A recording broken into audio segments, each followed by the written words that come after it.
Hi, I'm Teresa Beach, and my family and I have been attending here at Southern Hills for about 8 to 9 years. And one of the things that we got engaged with right away after we started attending here was the Living Nativity. Before we took over, when we originally started coming to the Living Nativity, it was a different stable, because we built a new stable since then, but different stable, and we had animals from McCrossins that would come, and we were parked right out by the front doors, the stable was, and people would just kind of drive by and wave and maybe stop, take a listen as the story was being read.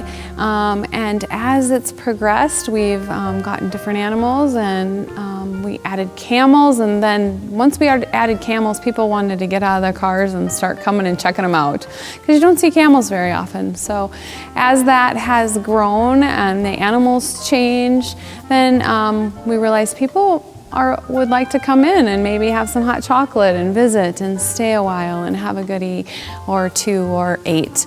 And so then as we grew, we realized we needed traffic control, so eventually we moved the stable over in front of the outreach center and had more of a lane for people to drive through and people to walk up. And as my husband lovingly refers to this, is the Living Nativity and Petting Zoo.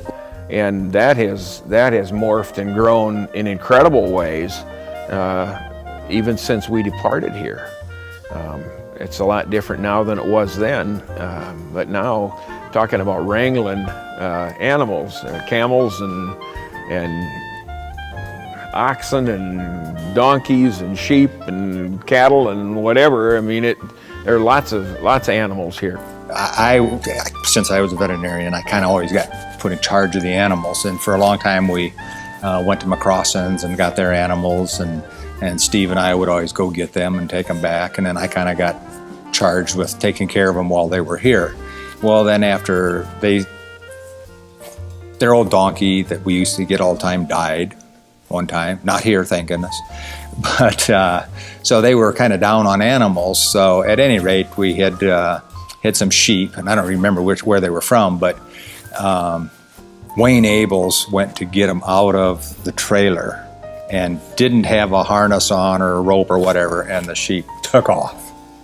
And of course, Wayne, if you know Wayne, he's long-legged and could run like crazy, and they chased that sheep all over the place. They finally caught it, only a couple of blocks away, but it took a while to catch up to it.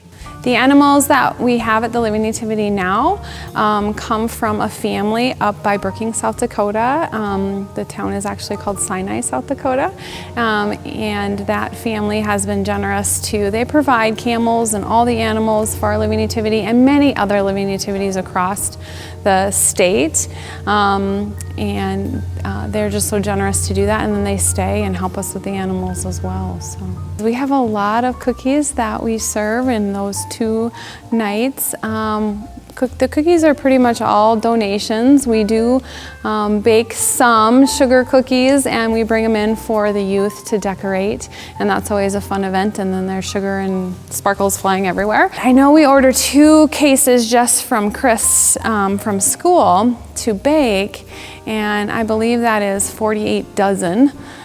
So beyond that, then all the other volunteers, and so we go through dozens and dozens and dozens, and so put my number on the exact amount of cookies right now, I don't know, but it's an awful lot of cookies. And that's the real outreach and the fellowship of it, is people come in and enjoy some hot chocolate and cookies and get to talk to us and meet us, and whether they come back or not, maybe we've touched them in some way. You know, it's really just our way of giving back to the community, and our hope is that by doing this and spending our time and our energy, that we can draw people closer to Christ, because that's really what Christmas is all about.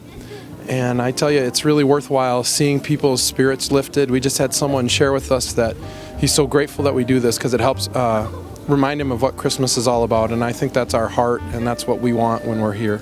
So the Living Nativity this year, it will be the first weekend in December, which is the 4th and 5th of December, 6:30 to 9 p.m. both nights. So come and join us.